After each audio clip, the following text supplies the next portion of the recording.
Oh, you want nipa bi wo no ho. Se omo kan nsem a aya omo timi nya kukuduro enkipu omo nsem no mo kan. Agradaa se wo pesofo obi ni na ye free a na Amankrado memra bedi wachi a me enye sofo Owusu Bempah. I swear to God,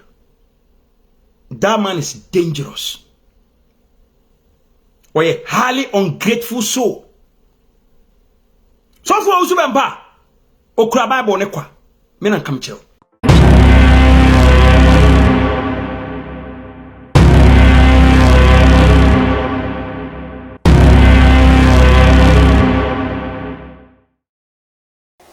Mema wakwaba eba Huyaka TV so Huyaka TV anabusia ushi. So when your first time abomodia subscribe me notification is to send anytime bia ye di video betum bia oso sabe kan wenye bia hwe uhwe wia comment fa ho chewaje efa video no ho abusia me se like video no na share emo bia so enya binhwe me dasi bebre abusia Amankrado wa fire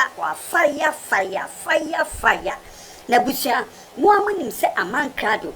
one nana Agradaa aka mama pat aka abozege mama obofour dadiefa one ni wo beef den osanso ni Rev Owusu Bempah e wo beef enti sani pamienu yi na Amankrado wa fire omo den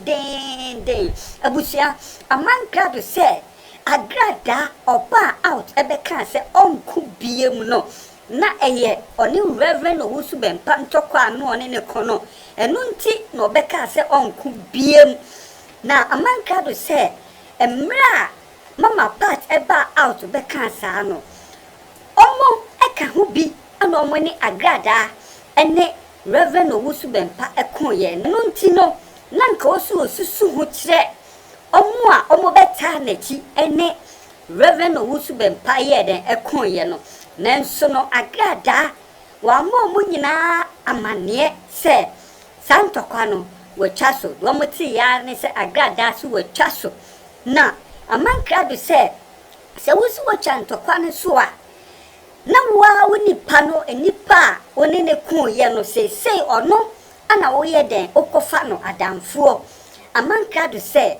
wo ekofa Rev Owusu Bempah ono die oni wati da efise Rev Owusu Bempah oni ni hweje no se Agradaa obebre papa efise Agradaa ye nipa oni ni abusia Amankrado no fire sano no wiye no to share Rev Owusu Bempah so Amankrado si Rev Owusu Bempah chese oye wicked oye wicked on fa bonenche se wodi onensi a obecha no peace abusia o si Rev Owusu Bempah chese ono emma a police for e de o mani sine so emma chese immigration for kwa bem motu kwan no dru airport immigration for ye de e frustrating sa Amankrado se Rev Owusu Bempah chese onyo sofu papa kwa busanya me na meko Amankrado ene sie fire Agradaa ene Rev Owusu Bempah no o se Rev Owusu Bempah ono na egu na brown na juma oye no opeso collapse no ono ana aye den abo bloggers bi echi domu a chese omo peso omo fa kwan bia so eye den egu na brown na juma abusia menche ho no mumientie Amankrado mumientie no Agradaa okuno o si obi pe wasemo a woni sofo Owusu Bempah bedi agro Amankrado eso ono su di wachi o so ne nkumbie esa Amankrado di wachi woni Amankrado tena ase ka kire Amankrado se aman se me ne sofo Owusu Bempah kwa akodi agro enti yentwa bibia so ne ne nkonante Agradaa fa Bible ne bo ho dua ne wu e odade ne wo waso dem ho a meta sore ya ne se o konkwase antokwa Woni obia ni nkomo Agradaa me expose you papa ene na ka me se nkansah asem no enkyere wi ase amensan ene ma be wuru se wo Agradaa wa hu ade bie ni wo abaye be successful da krono na abaye be successful be last wa be chew age hu sika nyina a frustrate you se odo sabaya de papa be successful ube hunu amane onkwa na nyina Agradaa na ube breye because onka no kore oyo oba kwasia papa nipa di wachi no anya careful nipa de ne nkwa metwa so unti Ghana police fuo bia enwene nkwachiri de meto tankuruwam turu sofo Owusu Bempah no Owusu police fuo sabe omunim omodwuma yie ana sofo Owusu Bempah yes obey use against me because of you ye jamo airport migration for do mu jim na police for do mu jim all because of you Agradaa okunu odenechi edie be nti no nwura wasore dem ho odokura ntimi nkomande no odokura wate asore ya de papa wose onni wachi nko wasore da na me ukodi obi achi a sofo Owusu Bempah sofo adi trimu denden sofo wudini sofo adi trimu denden a wonwene nipa ho obi ya ne papa wode boni ne tia ne ka papa bi o wakura bi ase a na oyi bin o kan ne ntokwa ade nchen no abehwe bin agufie na ji abeje ho gina da de no uhia na nka ne ntokwa biem ni suma nyina te se sofo Owusu Bempah ni tirimo odene papa yes sofo Owusu Bempah me natina kansem bi sa asem na ya na metabo pa oni mi enti o kan sa asem no natina asem o kan se bi o ha no sei tie na abaju Owusu Bempah dia me kwam se wi asifo na abaju Owusu Bempah dia me kwam ndiri ni da oyofofo sa video se wi asifo na abaju Owusu Bempah dia me kwam ndiri ni da se e come last se ya de se ka to me se me ni Owusu Bempah ni na me nyankwa me mena twamiti because me jo Owusu Bempah dia me ko he me ka no kwa cho afi de ni mu ada ho eni mu ada ho nti me bo bia be papa no me bo kokko dole fin nchen bonye senuma oni papa no dia ma hwadia na sofo abeta se wi asifo na abaju Owusu Bempah dia me kwame ndiri ni da oyofofo muti o se wi asifo na abaju Owusu Bempah dia me kwame ndiri ni da se e come last se ya de se ka to me Sabe you Owusu Bempah ni na me nyankwa me mena twamiti because me jo Owusu Bempah dia me ko he me ka no kwa cho afi de ni mu ada ho eni mu ada ho nti me bo bia be papa no me bo kokko dole fin nchen bonye senuma oni papa thank you hwadia na sofo abeta bontie se well you wani pa bi ho no ho se omo kan nsem a aya omutimi nya kukuduro enkipu omonsem no mokan Agradaa sa wo pesofo obi ni na efria na Amankrado memra bedi wachi a me enya sofo Owusu Bempah I swear to God that man is dangerous or a highly ungrateful soul sofo Owusu Bempah okura Bible ne kwa me na kam chero okura Bible ne kwa sofo a wonfa bone nche na se sofo Owusu Bempah yo bia okura Bible o Bible di ya Agradaa obi anka wo ye konfo wo ye azan wo ye wudini anka fe na waje atumi se wasachira a obanyamesum ka onfa sa attack ni nhia wo be esan sa Agradaa wajimi a wonwene se nipa na wadane aboa onka nipa ho ntino you don't think wanya papa we ni kodi agro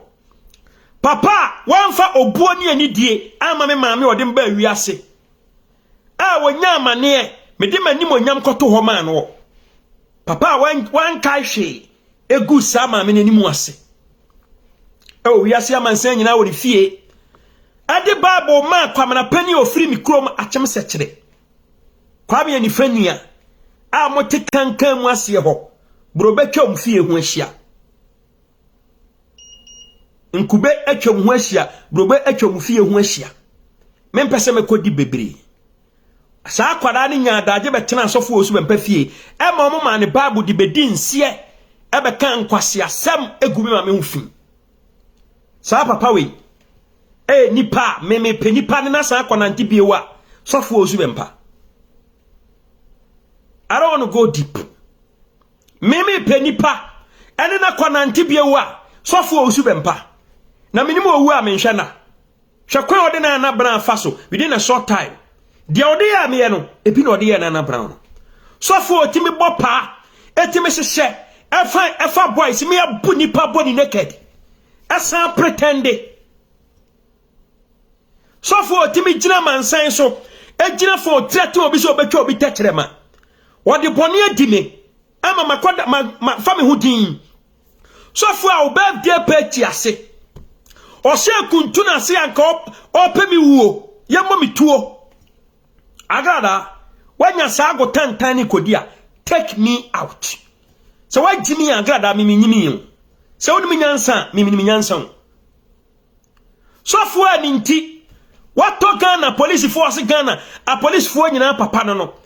otwefo efra obi kwasoro wo obi ya immigration officer okwasoro wo na sorry udu kotoka international airport na e stopo enkwase stopping ni ya kitwa pictures ni de agu ani mu ase wo social media ya di bia ya me a living witness sadi pa na me fa me honkobo no na o kono wan kra obi awo o dada me no di ade abechiama wo Agradaa wa ba sa won kwase video no abegu mani mu ase no odo nyame kantam se wo for Owusu Bempah bone nchene da. I'm quoting your words. O si Owusu Bempah wan kan Dr. Rev Owusu Bempah wo si Owusu Bempah fa bone nchene da na odo Owusu Bempah bone be che na just wo be pam me BJ wo be pa ye chaw ansa do Owusu Bempah bone ya che no onko ankwankwaje Owusu Bempah chawpa Agradaa wo ye koshini wo ye widini nipa bonefo sa my goodness boni ya ni pati sa wo Agradaa ene wo se wo do Owusu Bempah enti emra medi wachi o kwasia ma me papa wanyu wagro tantan bi na akodi akone kodi ewie ya say Amankrado baba di atemu a wo de be call Rev obofour so wo social media kanokore Agradaa na be kan me ntokwa wo Agradaa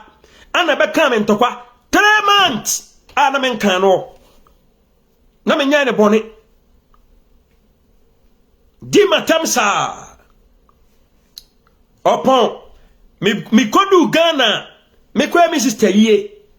mi nya daje ajojo me ho me di akwani aba wa Agradaa ho anopa be 6 am na ma sorry obi a me fra burochi kodu Ghana ese me da relax Agradaa kwase aba yi jimi niema afutu a wontie wakwakyere 3 billion ho asem nti manya kwan ana me chesi from office to office na me gina phone so me pachaw sa Agradaa benya be adia chibi ase me kotoko ko he nanim kakra ne ne kodi nkomo mami pie ba ya odi atem Rev obofour bra mi bre mo obofour sa Amankrado men trust Agradaa mami no wo ya de papa wi a ode boni na tua oka enti sa case wi mi mpese mebam e se ayon me sirawo mami no wasesa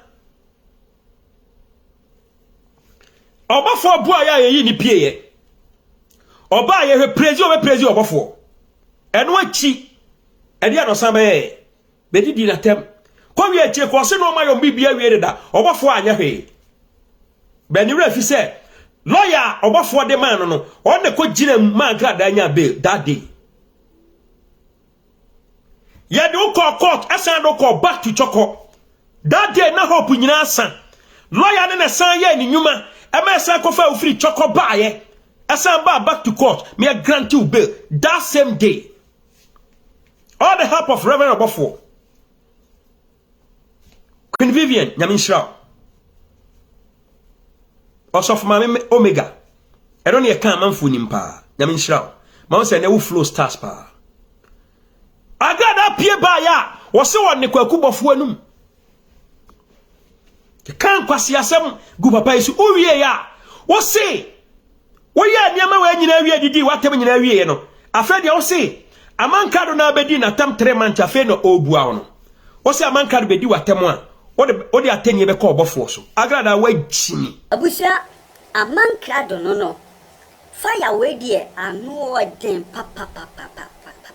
Send ye meka no abusia ye die ye oho Puyaka TV do bia de bebe bia me say ye de bebro na so anya bia den wanya bia hwe nti abusia se won subscribe me say bomodia subscribe to Puyaka TV me dasi bebre.